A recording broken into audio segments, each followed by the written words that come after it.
السلام عليكم ورحمة الله وبركاته. وبلاشين ياسمين الجعلية هلقا دقات داون إنسان ويوتيوب channel كي ياسمين الجعلية وفشيال عاوة صعبت شرفت له وحين دي وذا قصة دياد وحنون بضم مركة هوري سودو هذا يعني اللي كعمل فرق سودو هذا صحبتي ذا هوري إلي جوبتي كوع عصب سودو دواذا كل جينا عاوة حيني هايا قصة دياد وقيرون دونتين سودو هذا يعني اللي إنسان يدين بلاوين ده معايدين اللي هاي كعمي نافر ماذا سودو مي ولا شينا dhiirigelinayna ii tahay maadaama haddii aad igu soo wada yacdaan oo aan arka garabkayga in la taagan yahay waana waxaan kasii qaadaya si dhiirigelin ah subscribe-ka igu caawiya share-na ii dhaha si asxaabtiina la socdaan like dhaha commentiga qurux badanna waa ii dhiirigelin aad ii soo qortaan halka hoose dhac ay ku siisaan caawa maxaan idin wadaa ayaad isleedihiin waxaad iiga barateen maalmahan qisooyin jacayl aad u xanuun badan عاوضنا وحي وضع ولا شيء يسمى الجعلية وقصة كلامته آدي آدي حنون بدن حنون كذا وانتيجنا قصة وحي يسمى على الميدي كبر صومالية وحي أيضا كان عليه عاصمة الدلكة صوماليا يا مقدشة ميلك هي جبدة وحي لغومة عوا علي عاشا وحي هاين لبدرس يا واسكت دكان حافظ وحافظ أي هاي سكول أي هاي عشان واحد أيلا نولد يدري أبيه خبر أو هو يدري مركي أي شيء أي جمعتي يدا واحد أيلا نولد يدري أو أبيه خبر عشان واحد فاميلي دانك هو يدري ما يسمى لهن أو واحد هيد هو يدري شيء من كلية أو مالي أي هيد يدينا مركي أي شيء قبل عشان الله يرحمه وأي جمعتي كدب عاشا وحي كسو قرطي نولل آد دي آد او عريري وما إسان هلين نولل في عام عاشا وحي لنولاد إذن دابه القبو وح قبده ملا دلانين عاشا كالجيت أي جبل كيهات وحي لهاد ويلل ولا إحكالية وإذن دا شيء إذا مركي كدب عابه دا وفرسدي عاشا نولل وحي ay ku soo qortay nolol adduunka ugu xun oo fahmi kartiin qofka bini'aadanka ee hooyadiisa doosan ku soo qorin in noloshiisa cariiri ay tahay marka eeda aad iyo aad u xun ayay ahayd eedada soo korisa caasha eedadeed waxa ay ahayd eedooyinka aadka iyo aadka u xun oo waxa ay ku diri jirtay aabaheed iyo walaalaheed markaas caasha waxa loo garaaci jiray maskiinta si aad iyo aad u xun oo xamdara ah عاشا وحا اي اسكو دعين كدب اسلامتي ايدادا اهيد او aabaheed qabay ayay isku dhaceen isku dhacoodina maxaa keenay maxaase ka dambeeyay ayaad isleedihiin asxaabta sharafta leh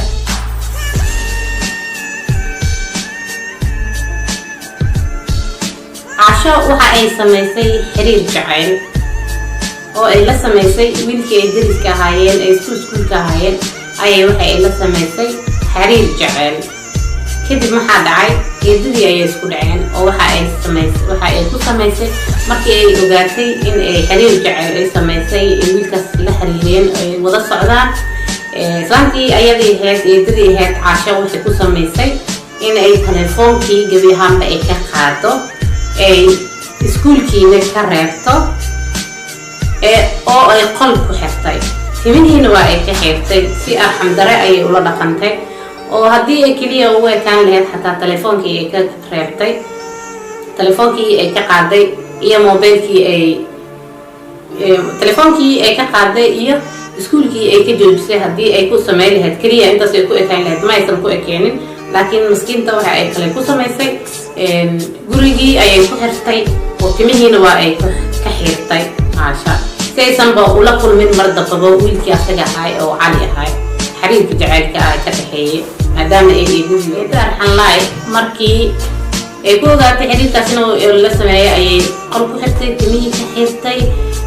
caasha waxa ay gashay nololkii ugu xumeed ayay gashay oo qof bini'aadan oo gala bini'aadanimadan ay sameeyay ka mid ahayd noloshii ayaa cariiri ku noqotay wiilkii asaga ahay cali ahayna markii uu ogaaday إن عاشا جرجي لو حري أو جعل كيسي لو وجادي أو صن تلفون كوع أو صن لهن ما أوصل كل ما إنه لهن أو جبدي مسكين إياه لهن لو حري جرجي تبين لقى حري تلفون كنا لقى قاضي نقطي نرشي عليه يكون نقطي في وحمدنا كل عادي أيا علينا أسيجنا ودم بيسي نلص فرحة له ووحا ودرس كلا نقضي أسيجنا سرير كيسي ما دام هو جعل كيسي أيوة سرير درس لا نقضي ووحا نصدي قصة مع مقلة جرى جعل أيوة لكيفا waxaa maqla jiradaan jacayl waaye hala jeefinayso joogso aan maqal jira marka miskiinka jiradii jacaylkii ayaa jir ku noqotay oo sariir seexsay kadib reerkoodii waxay isdhaheen wiilkan maadaama uu cunto cunaynin sariir oo iska jiifo bal dhakhtar hala geeyo because qof ogaayna ma lahan wiilka miskiinka ahaa waxaa haysto asiga qalbigiisa unbaa is og oo qalbigiisa ayuu ku jirtaa إن أو جعل هاي أو الجنيه هاي قبل جعلاي قل لو حري أسدرات الباطلات أمراصة عدوا ذي وأيضاً إسبتال لقي وأنا صوب على ملكي وحال هاي ملاريا يتيفو أيها هاي صا ويلك مسكين هاي عربة بدن على صفرة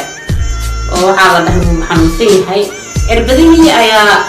مسكين كي لسين جري عربديه أيو قادم جري ولا دون جري داوين بدنا لغو دلدلي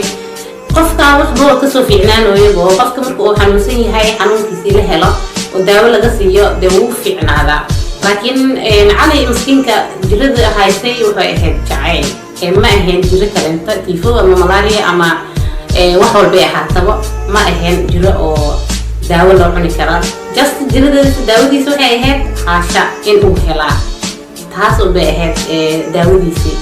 mana aysan dhicin laakiin dib ayay ka dhici doontaa midin kaga hormaraya asxaabta sharafta leh wixii dhibaato loo maraba kadib hadduu ilaahay sahlaayo ama qofka labada qof ay calaf isku leeyihiin waa una dhicaysaa ma way helayaan ma way isla kulmayaan kadib maskiinkii wix walbo daawo lagu daldalo daawadii marka oo dhamaystaba isbitaalkii lagu dhakhtarkii lagu celiyo la dhaho wiilkii wax kasoo fiicnaan way malahan oo sariirtii la diris noqdo cunto uusan cunaynin oo fikirhaayo meel uusan kala xiriirayo malahan gabadhii miskiintaheed iyadana cadaab adduunyadii ugu xumeed ay ku jirto because haddii banaanka lagaa qariyo waa fahmi kartaa dhibaatada kugu dhacayso qol mugdiya lagugu xiray timihii lagaa sii xiray taleefonkii lagaa qaaday ifaan adduunka xornimada ilaahay nagama qaado gabadha miskiinta heed caasha xornimada ayaa laga qaaday wiilkii asiga ahayna jacaylkii ayuu sariirta sidaas ula jiifay asxaabta sharafta le warkii aan idinku badinin maalin maalmaha ka mid ayaa walaashiisa weydiisay waxay dhahdeen abuu maxaa kugu dhacay sidaan xal maahan daawo kasta waa lagu siiyey way la sheekaysatay waxay istiraada ama wax kala jiraan bal weydi walaalkaaga markaas uu sheegay oo dhahay abaay aniga ma jirni daawooyinkan maadaama waalidkii ay siinayaan oo dhakhtar lagu geeyna leedahay ma ka weyni sidaas darteed ayaa iskaga qaadanaya laakiinse aniga jirad i hayso waa jaceylo waxaan jeclahay caasha iyadana waxa ay noqotay qof xabsi adduun ku jiro oo qol ayay ku xiran tahay aniga darteed ayaa adduunka loogu qariyay anigana farxad iyo mataala maadaama iyada aan waayay ma ii farxad ii taala ma lahan marka sidaas daraadeed daawooyinkan aan qaadanayo waa iska qaadanaya laakiin just aniga mihi qof jir haysta waxaan ahay qof jacayl jiran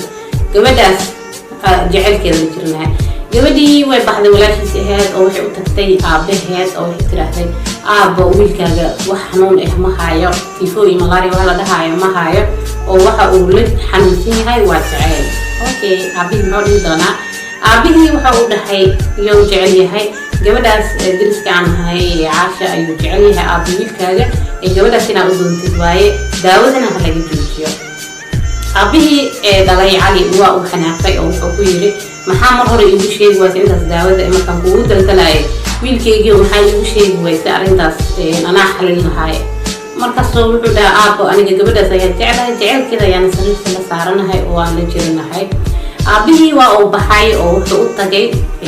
reerkii caasha ayuu u tagay oo caasha aabaheed ayuu la kulmay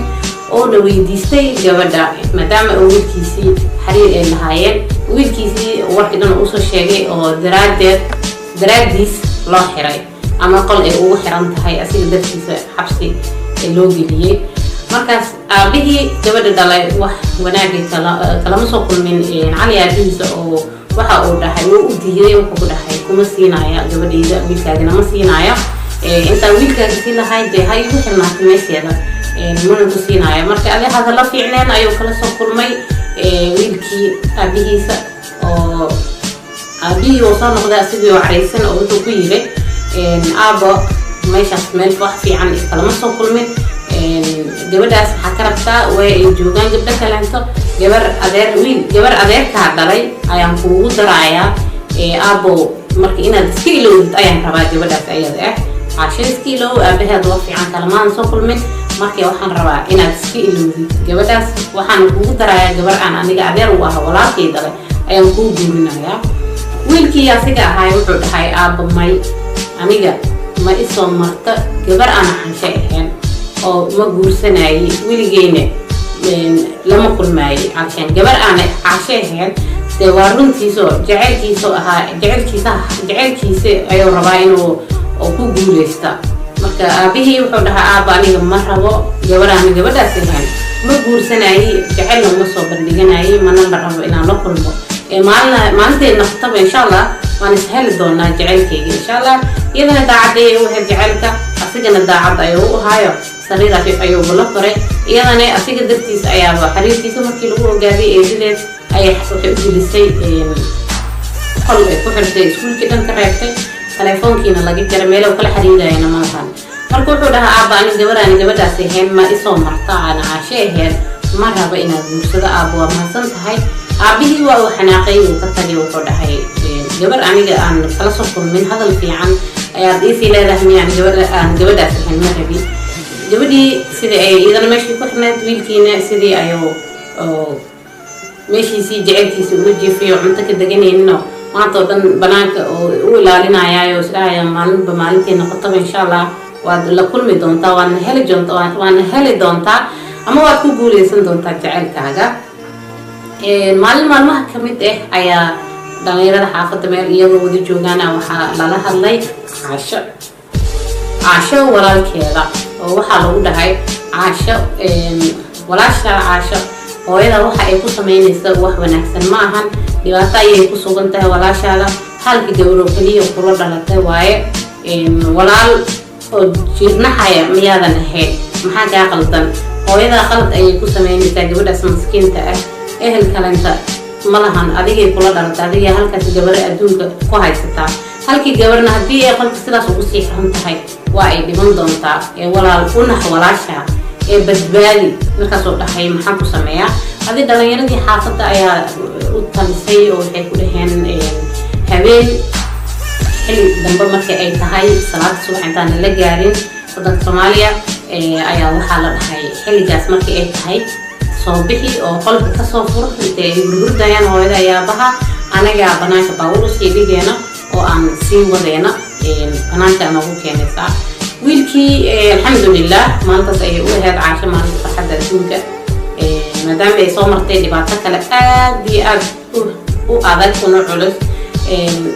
eedooyin ayay lahayd caasho kadinka soo booday eedooyin ayay lahayd oo laakiin wax habareer iyo abtiya ma aysan lahayn eedooyin ayay lahayd eedooyinkeedana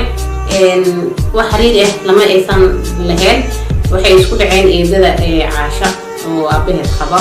marka meel kale intay u baxsata miskiinta ma lahayn eedadaas kaliya ayaa gacanta ku haysay eedadiina si arxam dara ayay kula kulantay oo ay kala kulantay bawriya idinku daalinin asxaabtayda sharafta leh waqti aad u xanuun badan cunuga marka hooyadiis kornin oo eeda soo koriso aad ayay u xanuun badan tahay eeda waa fahmi kartaa aad ayay eedooyinka oo qof dadka bini'aadamka isku mid maahan eedo fiican way jirtaa oo aad iyo aad u fiican oo ilmaheeda camal ka soo qaata laakiin eedooyinka qaar waxay ay yihiin subxaanallah ilaahayow cunuga aan dhalayaana eedoo dhiibin eedooyinka qaar waa masiibo waa dab faraha lala galaayo marka halkii aan hadalkayga ayaan horey idinku sii wadaaya asxaabta sharafta leh waxaa dhacday wiilkii uu ogolaaday oo xilli ay tahay intaan salaada la gaarin subaxa Soomaaliya ayuu gurigii ka soo furay wiilkii hooyadii aabihii hurdaaya banaanka ayuu usoo bixiyey oo banaanka waxaa usii taagnaayay gaari oo ku jiro wiilkii asiga ahay cali oo jacaylkeedii ahay maalintaas ay noqotay maalinta aad iyo aad ugu farxadda badan maalin qaas u ah ay isku soo noqdeen dib ay u xuseen cali walaashiisa ayaa la socotay iyo dhalinyaro kaleento oo xaafadda degnaayeen oo garab ku siiyey in ay caasho soo badbaado ay kasoo bixiyeen qolkaas mugdiga ay la kulansiiyaan jacaylkeedii dhibaatadaas isku mareen waa la waday caasho gaarigii markii lagu riday la socdeen walaashiis cali iyo walaashiis iyo dhalinyarada kale xaafadda waxaa loo waday daafeed maxaa dhacaysteedin daafeed qofkii yaqaana baa yaqaana maadaama fursad lagu helay caasho dhibaatadaasna ay ku jirto wax keliya ay ugu bixi kartaa waa inaad daafeed la geeyaa oo la soo mihriyaa haddii kaleeto haddii aysan meher ku dhicin gabadhaas oo maanta lagu doodi karin wax lagu doodaa ilaa la rabaa gabadhi waa qabnaa maanta dhibaato kale hadday noqoto gabadhii meeshii ay ku noqonaysaa oo mugdigii ay kasoo baxday ay ku noqonaysaa marka waxaa lagula taliyey wiilkii in ay daafeed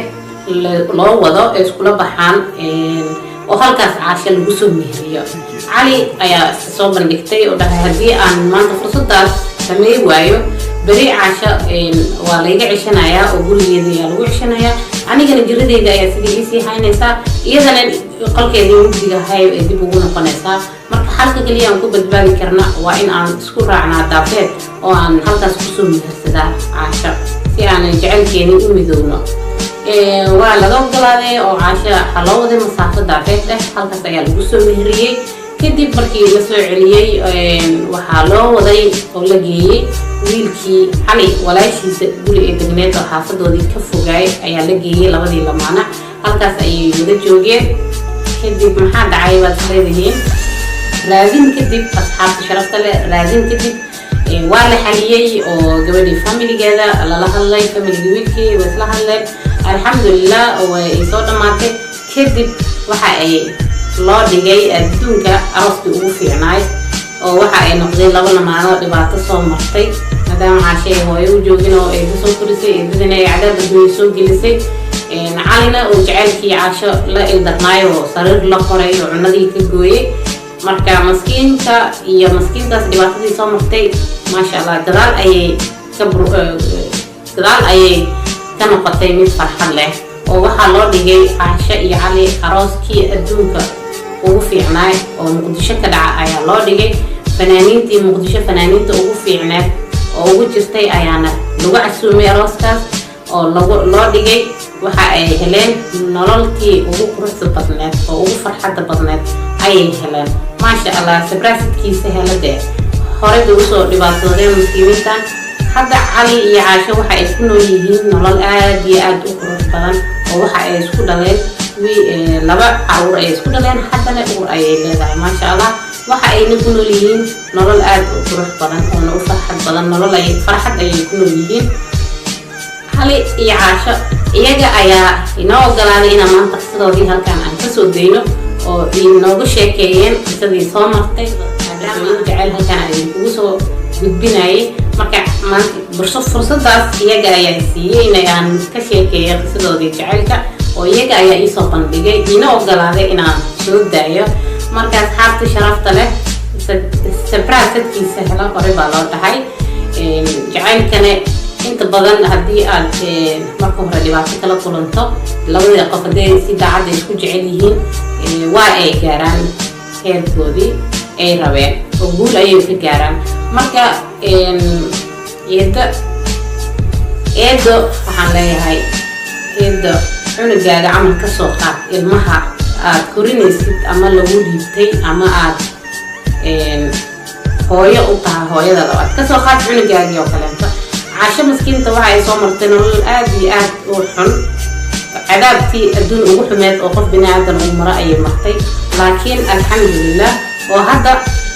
waxa ay ku nooshahay nolol aad iyo aad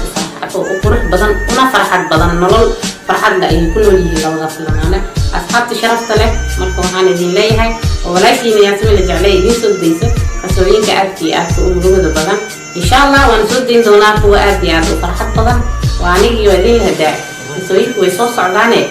gacmo furan kusoo dhawaada si wanaagsanna insha allah aan iskula socono سبسكرايب كان هنجي لوينا سودوا أصحابنا وعصب كوي نلجوجنا أصحابته هري إلى جوجتنا وعلى هاديات يوم سنتين لايك تينو سارة نوسي شير جريا هاديات يعني دين سلامة السلام عليكم.